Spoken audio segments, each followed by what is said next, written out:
Okay, let's proceed.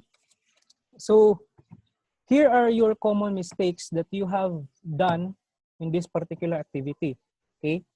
In box A, it says here that you have to list down at least 10 activities that you do regularly at home that might harm our environment if done in the long run. So some of the common mistakes that I have noticed, no, some of you, ang ilahang gibutang is kani siya, basahan ako ulit ang instruction na you do regularly at home that might harm our environment if done in the long run. So some of you answered like helping my parent clean, okay? I think it cannot harm our environment, 'di ba? Mas malipay ba natong parent if we will help them cleaning our house or home, okay? So playing with my friends, makaharm ba na sa environment? I think no, 'di ba? Sleeping or doing schoolworks, then washing dishes.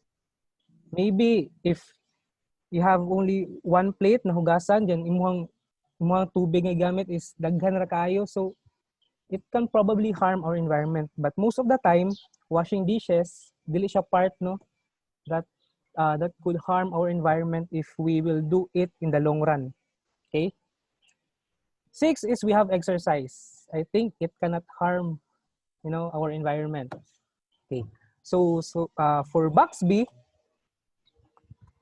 okay.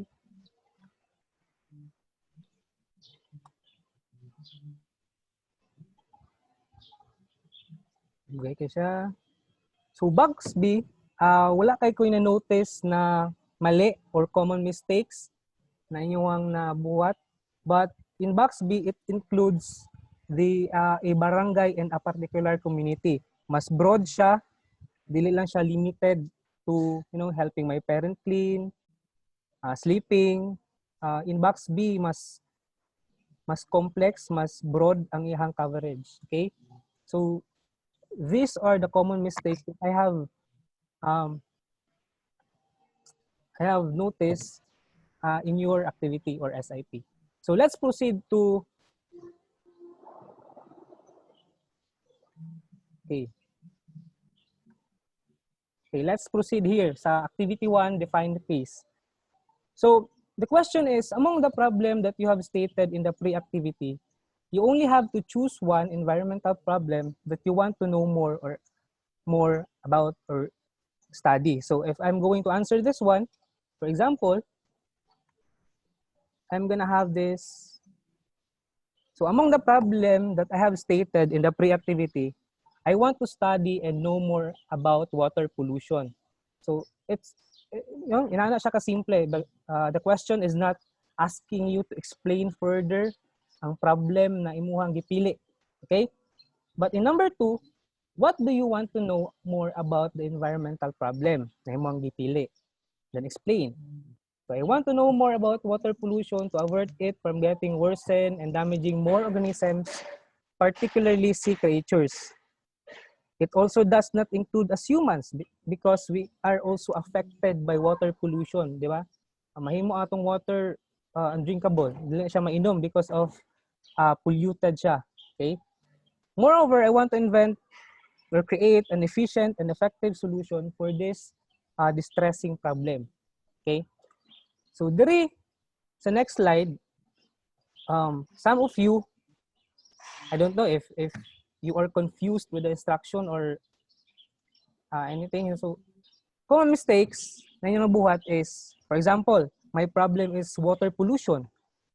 Then, pagdating dito, di ba, the question is asking you to, what do you know about the problem? So, my problem is water pollution. So, ang answer natin dito is, di ba, nag-shift siya into climate change. Climate change is a global problem that humanity has been experiencing for how many decades? It includes the shifting of weather patterns that threaten food production to rising sea levels, blah, blah, blah, blah. So, the mistake here is wala alignment because the problem you have chosen is water pollution, then what do you know about the problem? It shifted to climate change, which is walay walay alignment ba? Okay. So the next one is, how does the environmental problem you have chosen affect you and your family? So your answer here is some of you nag-stick aning number 1 question, okay? Which is the climate change. Dili na siya water pollution. So if we don't reduce the carbon emission right now, which is one of the biggest contributors to climate change, this could affect me and my family when it comes to the food that we eat. Okay?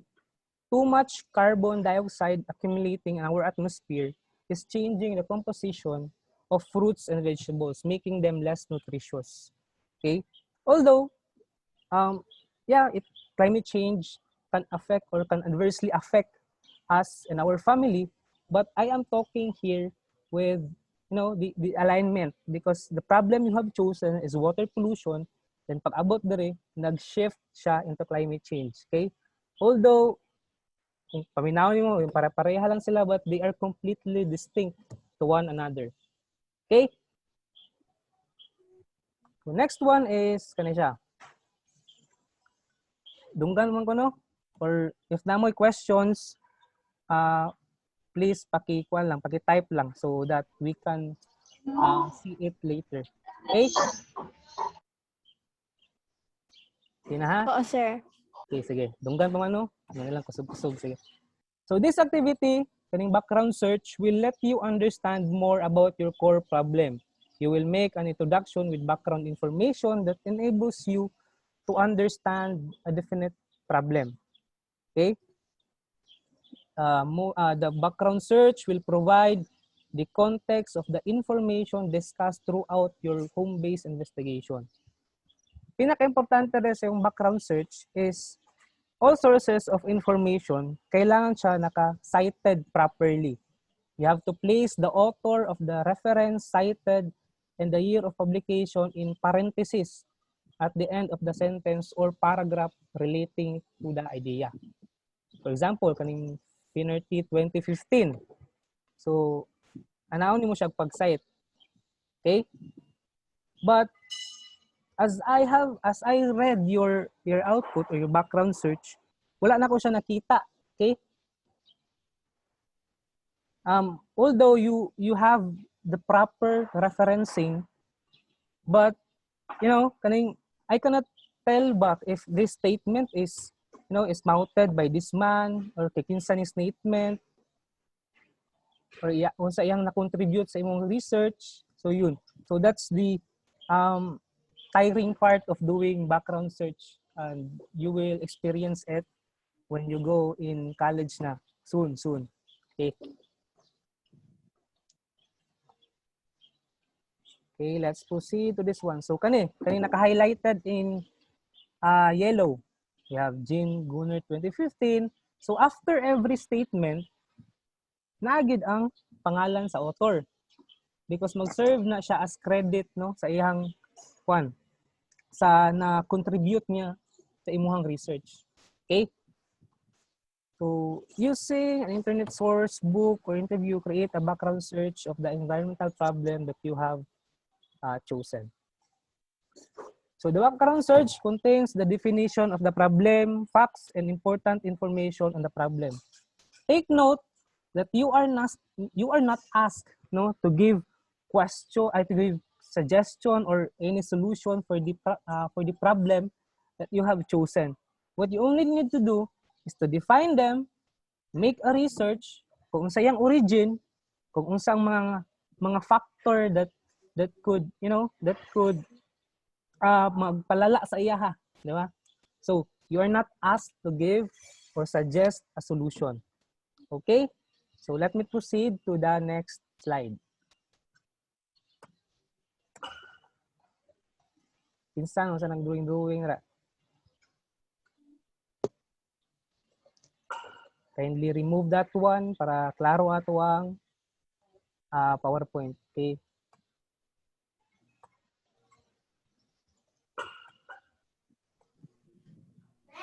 I-delete na ninyo, oy.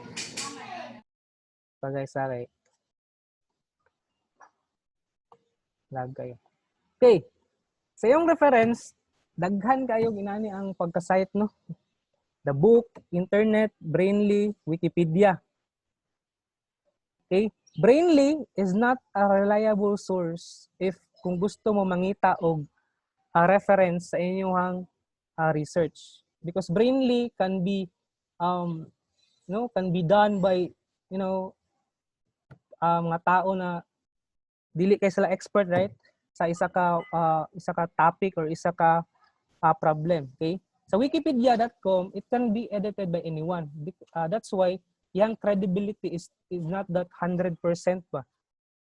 Pwede katuuhan siya, pwede dili po, because it can be edited by anyone kung kinsa may gusto mo visit dito. So avoid using Brainly tsaka wikipedia.com.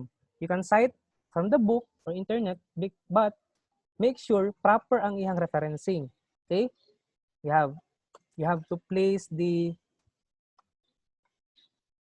dugay. Okay.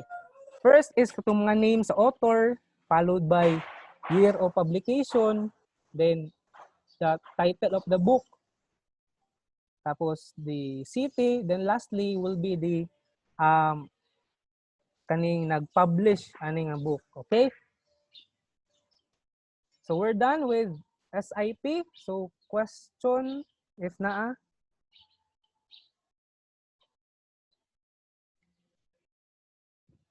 Unmute lang kung na may question or sa pa diha. Wala na?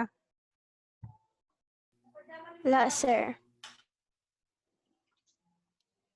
Okay. So let's proceed to fault and earthquake.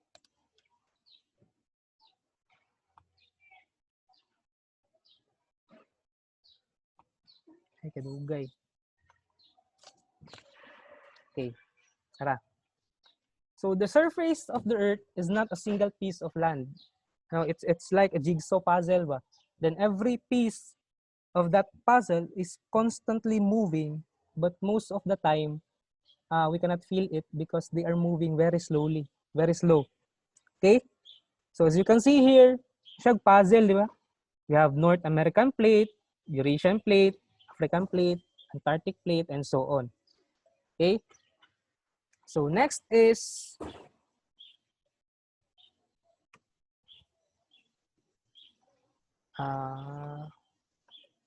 okay. So this example sa tectonic plate, okay? Whenever those plates hit, bump, or slide past another plate, an earthquake is caused. The surface where this plate slip is called fault plane or fault, diba? If you can see here, faults are large breaks or cracks on the surface of the earth. Kanang mga kunya murag nagbulag na na dalan. Okay? It can be found in many places, whether the cracks are deep or shallow. There are deformations in the surrounding rock features. Faults are the most obvious indications of earthquake activity. If nakikita og fault sa daan, then most probably there was an earthquake happened here before. Okay? So earthquake occur due to rock movements at the fault. So at first, once faults are moving, we cannot immediately feel the shaking due to one thing that faults need to overcome, and that is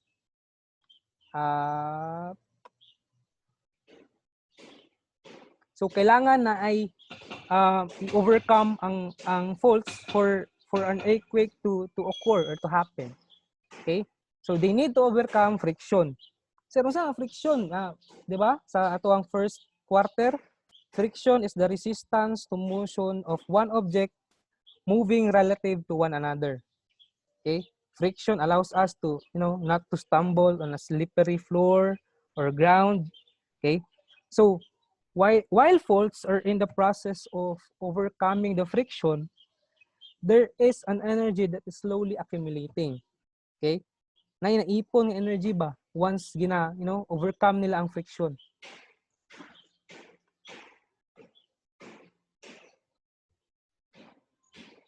Okay, so once ma-overcome sa fault ang friction, that enormous accumulated energy will be released and will travel through waves padulong sa ground.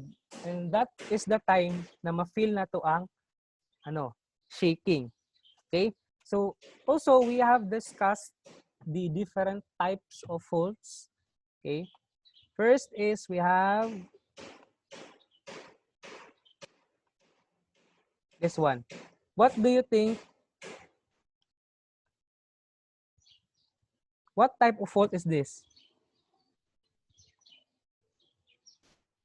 Hey. Anyone?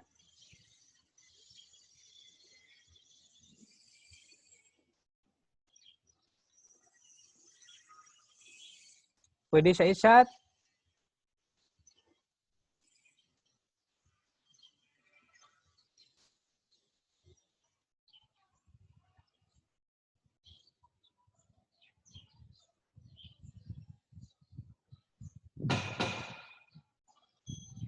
Okay.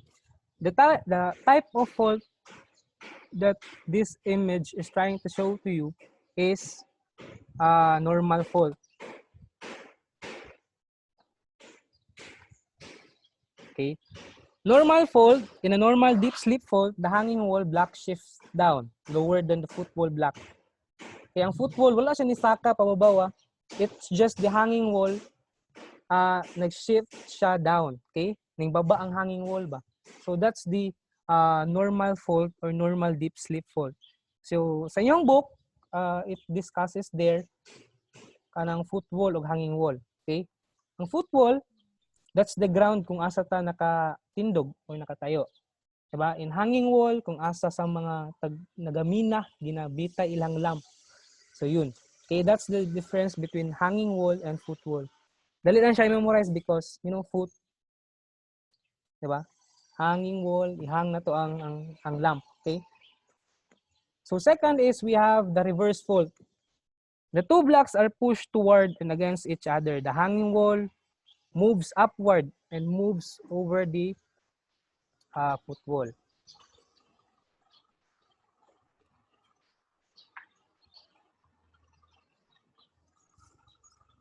Okay, this is reverse fault. This kind of fault is responsible of, creating mountains.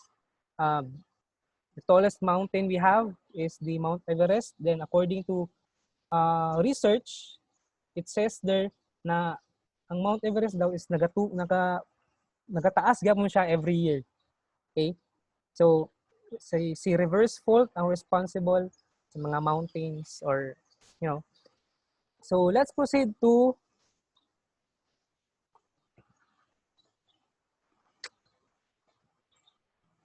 please delete that one. Delete giniron. Okay, we have the strike slip fault. The two blocks have very little upward or downward movement. Wala ka siya upward or downward movement. The two sides of the fault strike each other and slip past each other horizontally. The two blocks move either to the left or to the right relative to one another. So that's the strike slip fault. And this kind of fault or this type of fault is responsible for these activities. Okay? Kaning nagkuhan mo aning sand or kaning cardboard, kanang experiment, strike slip fault na siya. As well as the katong box and yung mini house. Okay? Strike slip fault ang responsible ana. Okay? So the point kung asa gyud nag-occur ang earthquake is the focus. Then above it, we have the epicenter. Okay? We will discuss these two further in your third quarter, first week of third quarter. So ipadayon na to siya sa third quarter na. Okay? So that's it. Thank you for listening. I hope na kaning mga students that have lacking activities is masubmit nila before ang exam, or kung di makaya, dapat kayanon yun siya eh. Diba? So, that's it for our science review consultation for this upcoming exam. If naamoy question, this is the time na dapat niyo siya i-raise.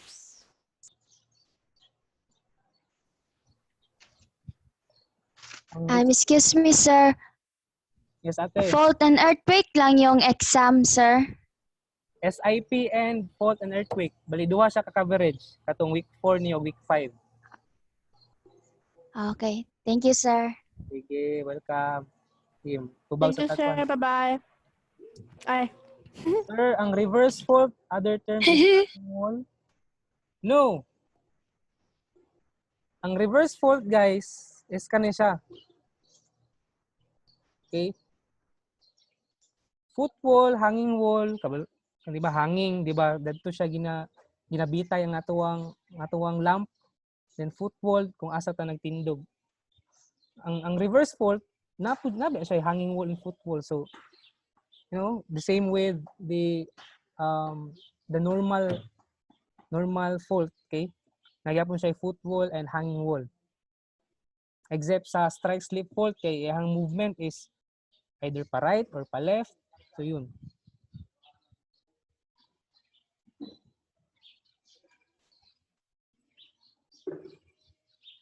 Okay, wala na question, no? Kay karon 10, Christian, kuha na po nyo? Kuha na, lahing subject. So, thank you, guys. Thank you, sir. Bye-bye. Sige. I-upload ako ni sa kuwan.